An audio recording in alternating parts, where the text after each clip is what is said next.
Assalamualaikum warahmatullahi wabarakatuh. Terima kasih untuk kesempatan yang diberikan kepada kelompok kami. Kami dari kelompok 10 akan memaparkan materi kami mengenai etika dan hukum rumah sakit. Untuk mengefisienkan waktu, langsung saja kita masuk pada materi.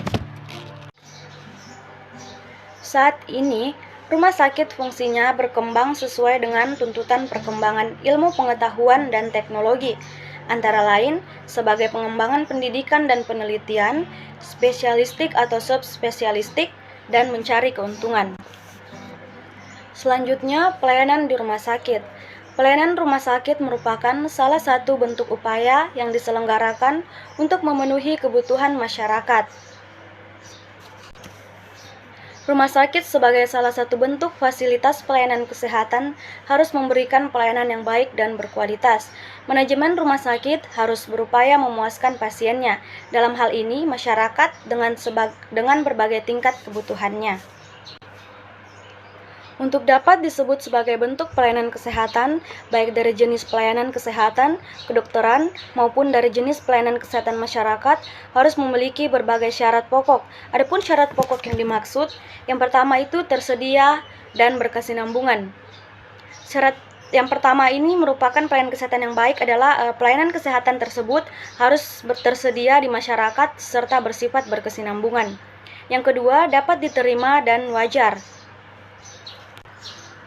Maksudnya di sini yaitu pelayanan kesehatan tersebut tidak bertentangan dengan kegiatan dan kepercayaan masyarakat. Yang ketiga itu mudah dicapai. Yang keempat mudah dijangkau. Terus yang terakhir itu bermutu. American Hospital Association tahun 1974 dalam Answar 1996 mengatakan rumah sakit adalah suatu organisasi yang melalui tenaga medis profesional yang terorganisasi serta sarana kedokteran yang permanen menyelenggarakan pelayanan kedokteran, asuhan perawatan yang berkesinambungan, diagnosis, serta pengobatan yang diderita oleh pasien. Sementara itu, dalam sistem Kesehatan Nasional tahun 1992 dinyatakan bahwa rumah sakit mempunyai fungsi utama menyelenggarakan kesehatan bersifat penyembuhan dan pemulihan penderita serta memberikan pelayanan yang tidak terbatas pada perawatan di dalam rumah sakit saja, tetapi memberikan pelayanan jalan serta perawatan di luar rumah sakit. Dari pengertian tersebut menunjukkan bahwa fungsi kegiatan rumah sakit sangat bervariasi sesuai dengan perkembangan zaman. Artinya, rumah sakit tidak hanya berfungsi sebagai tempat penyembuhan penyakit, tempat pengasuhan, tempat pelayanan, pendidikan, dan penelitian sederhana dan bersifat sosial. Akan membahas tentang pelayanan rumah sakit, di mana pelayanan rumah sakit merupakan salah satu bentuk upaya yang diselenggarakan untuk memenuhi kebutuhan masyarakat. Pelayanan rumah sakit berfungsi untuk memberikan pelayanan kesehatan secara menyeluruh dan terpadu, yang dilakukan dalam upaya peningkatan kesehatan, pencegahan penyakit, penyembuhan penyakit, dan pemulihan kesehatan yang bermutu dan terjangkau dalam rangka meningkatkan derajat kesehatan masyarakat.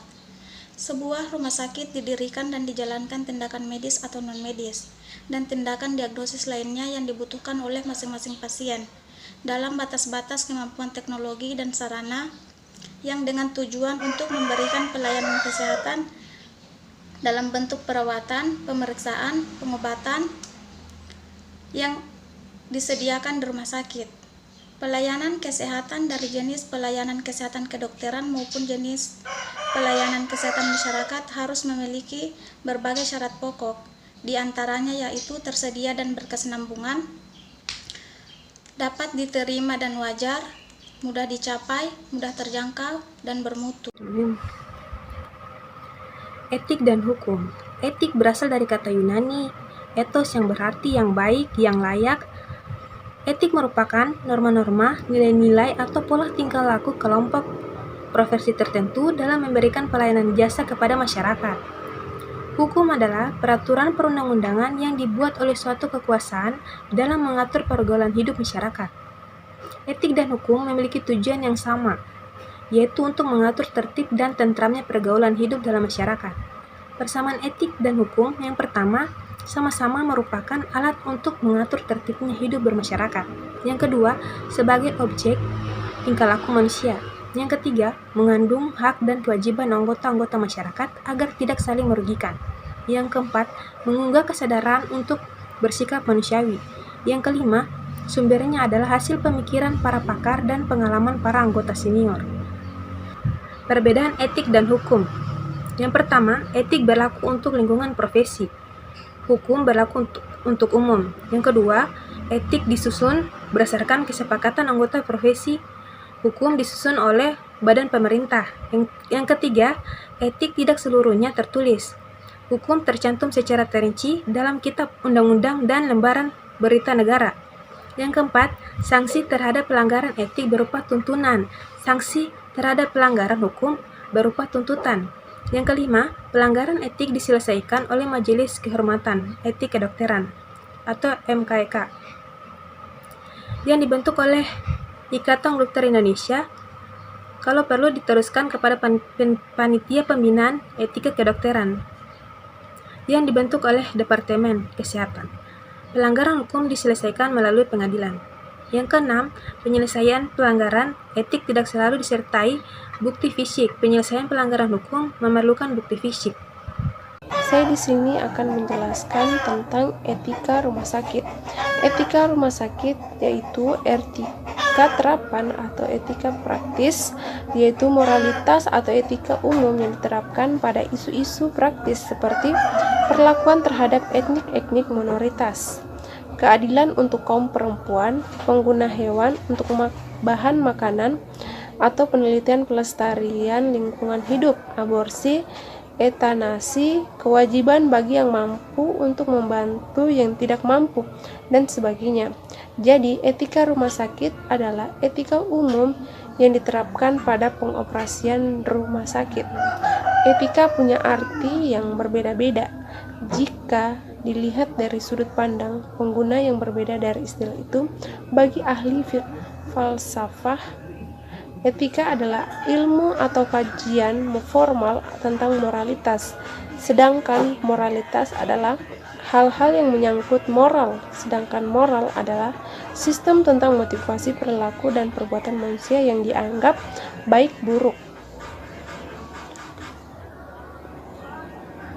Etika rumah sakit adalah etika praktis yang dikembangkan untuk rumah sakit sebagai suatu institusi lahir pada waktu yang hampir bersamaan dengan kehadiran etika biomedis, atau dapat juga dikatakan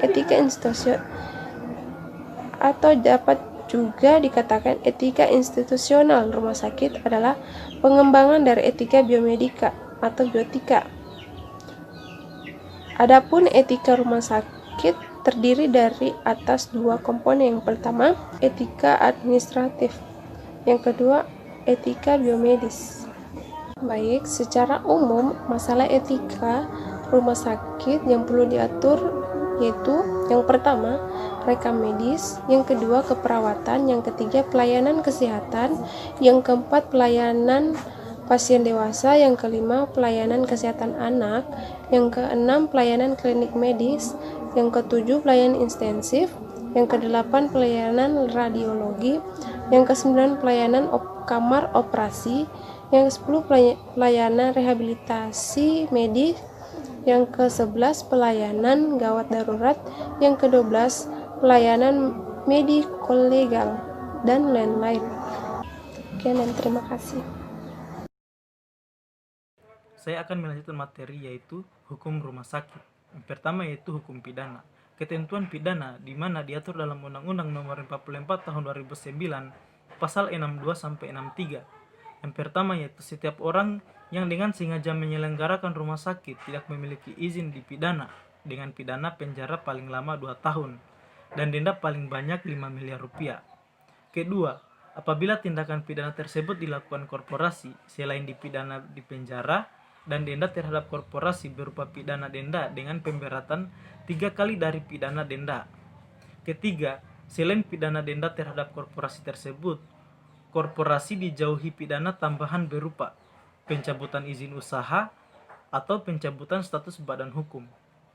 Kedua, yaitu hukum perdata, merujuk pada Triana Ohoiwutun 2007 Hubungan hukum ini menyangkut dua macam perjanjian, yaitu perjanjian perawatan dan perjanjian pelayanan medis.